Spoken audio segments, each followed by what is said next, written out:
जाएगा। उसकी दादी कुछ देर वहीं पे खड़ी होकर पढ़ती रही और उसके बाद नादिया की मां से कहा, बाहर आओ। नादिया की मां बाहर आई। उसने कहा, क्या हुआ है?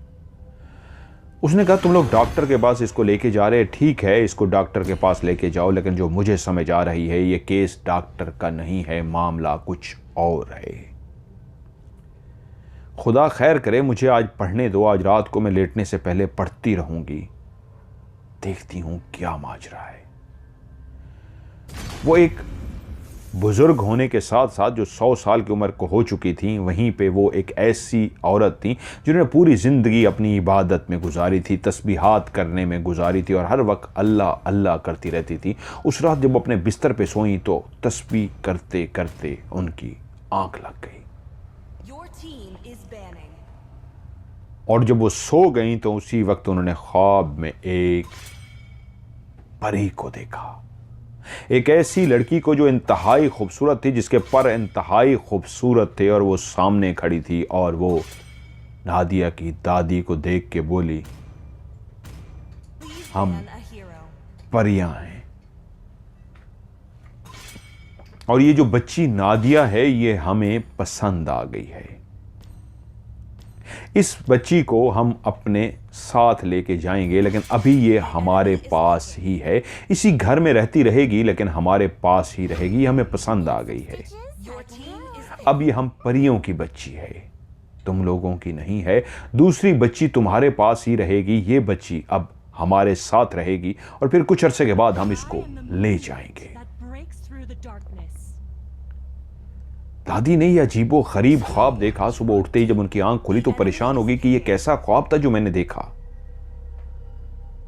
उस ख्वाब को उन्होंने अपने बेटे को, उसकी बीवी को, घर वालों को सुनाया कि यह अजीबो गरीब मैंने ख्वाब देखा है कि मुझे ख्वाब में बताया गया है कि नादिया के साथ परियां जुड़ गई हैं और नादिया के वजूद पे अब परी का कब्जा है। घर वालों ने मां से कहा, मां ये ख्वाब है, हमें नहीं लगता ऐसा कुछ है, डॉक्टरों ने बताया है एक बीमारी है, ख़ास किस्म की बीमारी जिसमें अक्सर बड़ों के साथ, बच्चों के साथ ऐसा हो जाता है, इसलिए हम इसका इलाज कराएंगे। तो माँ ने कहा, किसने मना किया है इलाज करने से, इसका इलाज जारी रखो, लेकिन इसके इलाज के साथ साथ किसी पीर के पास भी, किसी अल्लाह वाले बंदे के पास भी नादिया को लेके जाओ। ठीक है, तुम इसका डॉक्टरी इलाज करवाओ, लेकिन डॉक्टरी इलाज के साथ इसको किसी नेक बुजुर्ग के पास भी लेके जाओ। उन्होंने माँ की बात मान ली कि माँ का जो कहना था ठीक है माँ, आपका कहना सर आंखों पे, हम डॉक्टर के साथ साथ इसको किसी अल्लाह वाले के पास भी लेके जाते हैं।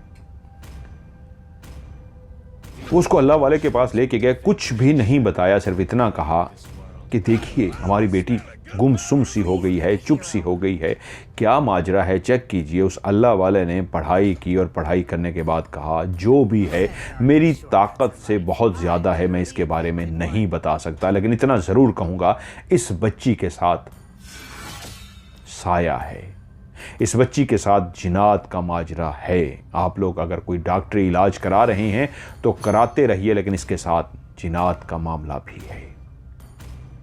उसको एक और पीर के पास ले गए, एक और पीर के पास ले गए, लेकिन एक बात जो घर वालों ने नोट की थी कि उस मासूम का जो कभी कभी ज़्यादा खाती थी, वरना अक्सर तो खाती ही नहीं थी, पानी थोड़ा सा पी लेती थी, कोई जूस पिला देते थे, थोड़ा सा जूस पी लेती थी, खाना पीना छोड़ देती थी, लेकिन कभी खाने पे आती थी तो एक ही दिन में इतना खा जाती थी कि सब हैरान हो जाते थे, लेकिन सब नोट कर रहे थे उसका वजूद फूलता जा रहा था, वो मोटी से मोटी होती जा रही थी। वो मासूम सी बच्ची ऐसी मोटी होती जा रही थी, कोई भी देखता तो कहता क्या हो गया है इसको, इसका वजूद क्यों फूलना शुरू हो गया है। कई पीर फकीर आमलों के पास लेके गए और एक पहुंचा हुआ आमिल जिसके बारे में बहुत ज़्यादा सुन रखा था उसके पास पहुंचे। उसने पढ़ाई की तो उसने पढ़ाई करने के बाद उसकी अपनी आंखें लाल सुर्ख हो गईं।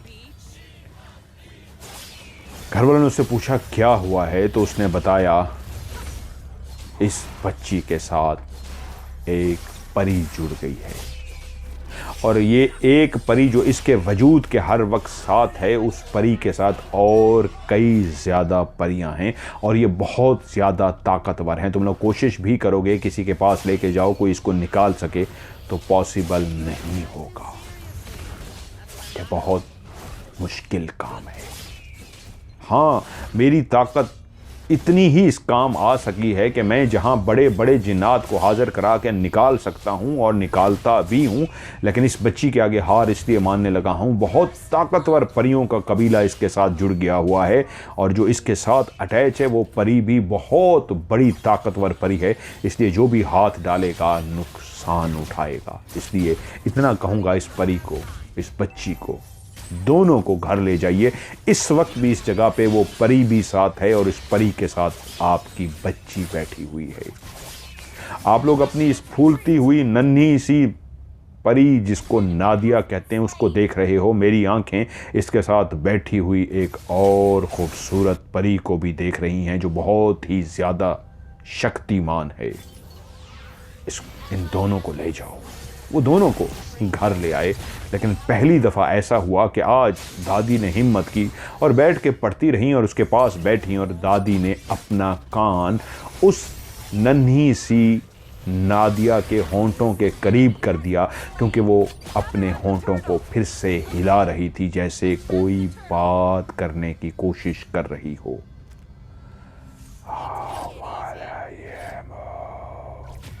ऐसी ही कुछ आवाज़ें। और दादी ने जब कान उसके होंठों से दूर किया तो उनके माँ बाप की तरफ देख के बोली, मैंने उस आवाज़ को सुन लिया है। वो परी जो कहना चाह रही थी उस आवाज़ को मेरे कानों ने सुन लिया है। वो सच्चा था, उसने सही कहा था। हाँ, इसके साथ परी ही है। और अभी मैंने कान लगा के जब आवाज़ को सुनने की कोशिश की है तो वो परी ही मुझसे मुखातिब थी और उसने मुझे कहा है, हाँ मैं परी ही हूँ। तो दादी ने उसके कान के करीब अपने होंठों को किया और बोली, कहाँ से आई हो और तुमने क्यों इस बच्ची के वजूद पे कब्जा कर लिया है? ये तो एक मासूम सी परी है, मासूम सी बच्ची है। मुझे भी तो बताओ तुम कहाँ से आई हो। वो नादिया जो अपनी जगह पे बैठी हुई थी, जिसकी आंखें बगैर झपके सामने टिकटिकी बांधे देखी जा रही थी, फिर से उसके होंठ हिलना शुरू हुए और दादी ने फौरी तौर पे अपने कान उसके होंठों के करीब किए और सुनने की कोशिश की। कुछ देर तक वो मुसलसल बोलती रही और दादी कान लगाए सुनती रही। और जब उसने कान हटाए तो घर वालों की तरफ देख के वो बूढ़ी सी ज़ईफ़ सी अम्मा परेशान सी हालत में बोली कि ये परी इसी बेरी के दरख्त के ऊपर रहती है। ना सिर्फ एक बल्कि कई परियों का कबीला है जो घर के अंदर मौजूद ये बेरी का दरख्त है। यहाँ पे जिन्नात और परियों का बसेरा है। उसने मुझे आज तफसील से बनाया है कि जब तक ये घर नहीं बना था, यहाँ पे कोई नहीं आता जाता था, तो वो परियां और वो जिन्नात इसी बेरी के दरख्त के ऊपर रहते थे। लेकिन एक दोपहर ये दोनों बहनें इसी दरख्त के नीचे खेल रही थीं। हम परियों ने कई दफ़ा इन दोनों बहनों को देखा था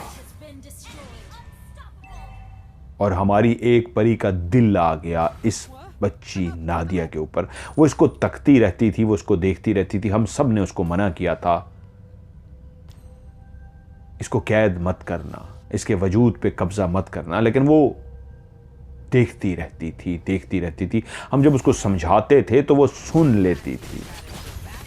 लेकिन उस दोपहर जब ये दोनों बहनें खेल रही थीं तो एक बहन इसको छोड़ के अंदर सोने के लिए चली गई और ये नादिया वहीं पे बैठ के खेलती रही। और उस दिन ऐसा हुआ कि बाकी परियां उस दरख्त पे मौजूद नहीं थी। वही परी जो इसको मुसलसल देखती रहती थी, जिसको सब ने समझाया था इस मासूम के वजूद पे कब्ज़ा मत करना, उस दिन उसने देखा कि वो अकेली है दरख्त पे और वो नीचे नादिया भी अकेली है। एकदम से उसके दिल में क्या आया कि वो दरख्त से, उस बेरी के दरख्त से नीचे उतरी। बेरी के दरख्त दो तरह के होते हैं। एक वो बेरी का दरख्त होता है जिस पे गोल गोल से छोटे छोटे बेर लगते हैं, और एक दरख्त जो बेरी का होता है वो बहुत घना होता है, उसका तना बहुत घना होता है और बहुत बड़ा और बहुत ज़्यादा फैला होता है। क्योंकि हमारे घर में भी एक बेरी का दरख्त था और उसकी टहनियाँ दूर दूर तक फैली हुई थीं, और उसके ऊपर जो बेर लगे हुए थे वो बहुत मोटे मोटे और काफ़ी ज़्यादा बड़े होते हैं। जो गोल सा बेर होता है उसके अंदर जो गिटक सी होती है वो गोल गोल सी बनी हुई छोटी सी गिटक होती है, लेकिन जो बड़ी बेरी होती है उसके ऊपर जो बेर लगे होते हैं वो काफ़ी बड़े बड़े, और उनकी गिटक भी गोल नहीं बल्कि लंबी सी होती है। और वो जो बेरी का दरख्त होता है उसका तना, उसकी टहनियाँ, उसकी शाखें बहुत मोटी मोटी और दूर दूर तक फैली होती हैं। उसी बेरी के दरख्त के जिसके ऊपर गोल नहीं बल्कि लंबे लंबे बेर लगे हुए थे, वो परी नीचे उतरी और नीचे उतर के उसी ने नादिया के वजूद को अपने कब्ज़े में ले लिया। इस अंदाज में उसके वजूद के अंदर चली गई कि वो बच्ची गुमसुम सी होके वहीं पे बैठ गई। और उसके बाद चलती हुई जब वो अपने माँ बाप के पास गई तो उस वक्त तक उस परी का उसके वजूद पे कब्ज़ा हो चुका था। जब दादी ने ये सारी बात सुनाई तो घर वालों ने कहा, इनसे पूछो कि जब सब मना कर रहे थे उस परी को तो फिर भी उसने इस बच्ची के वजूद पे कब्ज़ा कर लिया, क्यों? तो दादी ने यही सवाल नादिया के कान में दोहराया कि जब सब उस परी को मना कर रहे थे तो फिर उस परी ने क्यों कब्जा किया इस नन्ही सी परी के वजूद पे?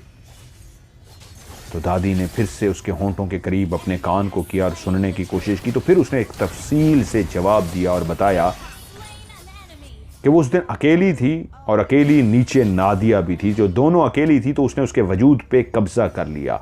वो जो 2 दिन तक आपके घर में वो चुप सी थी, गुमसिम सी थी, उसके हाथ पांव मुड़े नहीं थे, उसके मुंह से कुछ भी अजीबो गरीब आवाज़ें नहीं आई थी, तो तब तक परियों में और जिन्नात में एक लड़ाई चल रही थी। वो कायल करने की कोशिश कर रहे थे, उस परी को मनाने की कोशिश कर रहे थे कि इसके वजूद को छोड़ दो, ये बहुत मासूम है, इसको छोड़ दो, और वो नहीं मान रही थी।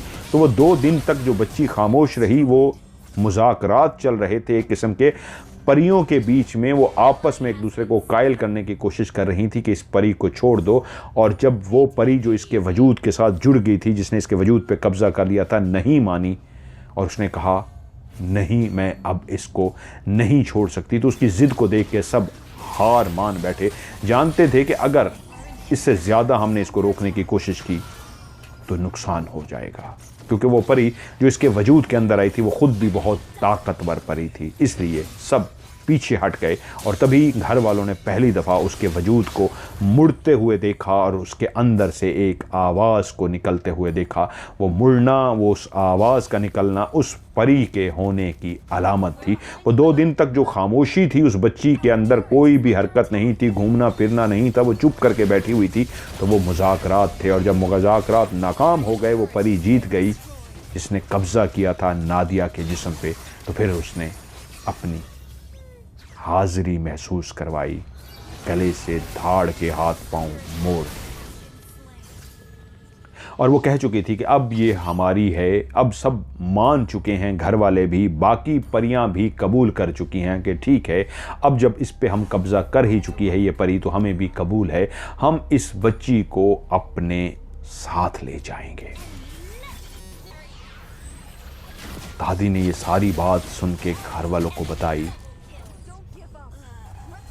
कि वो अब इसको साथ ले जाएंगे, हमें किसी तरह भी इसको रोकना होगा, हमें कुछ भी करना होगा, और इसका एक ही हल है, किसी पहुंचे हुए पीर फकीर को घर के अंदर लेके आएं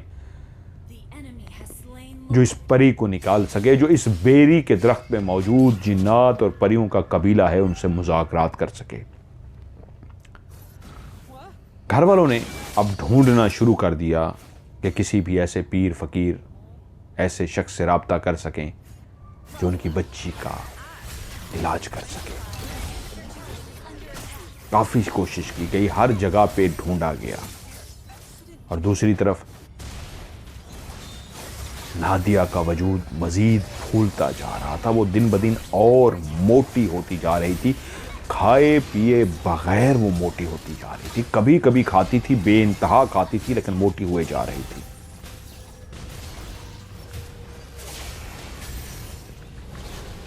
और उनको आखिरकार एक ऐसा आमिल, एक ऐसा शख्स मिल गया जो बहुत पहुंचा हुआ था, जिसके दूर दूर तक लोगों का कहना यह था कि कई लोग दूर दूर से आए और उससे इलाज करा के ठीक हो गए। उस शख्स को सारा वाकया, सारी बात बताई गई और वो कायल हो गया कि ठीक है, मैं तुम लोगों के साथ घर चलने को तैयार हूं, लेकिन इसके बदले मैं इतना पैसा लूँगा। घर वाले ने कहा हमें मंजूर है, क्योंकि उस बच्ची का बाप जो मुसलसल उसका इलाज करा रहा था, उसके ऊपर बेनतहा पैसा लगा रहा था। पीर फ़कीर आमिल के अलावा वो डॉक्टरी भी उसका इलाज करा रहे थे। उस वक्त वो कहते थे उसको एक महंगा टीका लगता था, जो उस वक्त के हिसाब से बहुत ज़्यादा महंगा था, लेकिन उसका बाप जैसे कैसे अरेंज करके उसको वो टीका लगवा रहा था। लेकिन नादिया ठीक होने का नाम नहीं ले रही थी। और जब उस पीर को मना लिया गया तो उसने तारीख बोली, फ़लाँ तारीख को मैं आप लोगों के घर पहुंच जाऊंगा। जब वो तारीख आई तो वो पीर उनके घर पहुंचा। गली के बाहर वो उसका इंतज़ार कर रहे थे। गली से लेके उसको घर की तरफ रवाना हुए और जैसे ही घर की दहलीज पे पहुँचे और दरवाज़ा और पीर साहब के लिए खोला गया, और पीर साहब ने जैसे ही एक कदम घर के अंदर रखा और जैसे ही दूसरा कदम उन्होंने घर के अंदर रखा, तो एकदम से पीर साहब अपनी जगह से उछले और एकदम ऐसे हवा में उड़े और ज़मीन पे गिरकर तड़पना शुरू हो गए। घर वाले परेशान हो गए कि ये पीर साहब को क्या हुआ। भागे, जल्दी से पानी के छींटे उनके मुंह में मारे, उनको पानी पिलाना शुरू कर दिया। उनका वजूद जो मुसलसल कांप रहा था, धड़क रहा था, ऐसे थपथपी सी थक थक थक थक थक थक हो रहा था। कुछ देर के बाद वो नॉर्मल हुए और जल्दी से छलांग मार के घर के बाहर चले गए। घर वालों ने पूछा क्या हुआ? तो पीर साहब ने बताया कि मैं जैसे ही घर के अंदर दाखिल हुआ हूं तो मेरे वजूद को ऐसे करंट लगा है, इतना खौफनाक झटका लगा है मेरे वजूद को, जो आप लोगों ने देखा होगा। मैं उछल के नीचे गिरा हूँ। मेरी जगह पे कोई और शख्स होता तो ऐसे करंट से, ऐसे झटके से मर ही जाता। ये तो मेरा इल्म था कि मैं ज़िंदा बच गया हूँ, लेकिन मुझे बहुत खौफनाक झटका लग चुका है। नहीं, ये मेरे बस का काम नहीं है। और मैं जाते हुए तुम लोगों से ये कह के जाता हूँ, इसको निकलवाने की कोशिश मत करना, जो भी आएगा मारा जाएगा। मैं तो ज़िंदा बच के आज जा रहा हूँ, तौबा करके जा रहा हूँ। ये मेरा इल्म मुझे बचा गया है।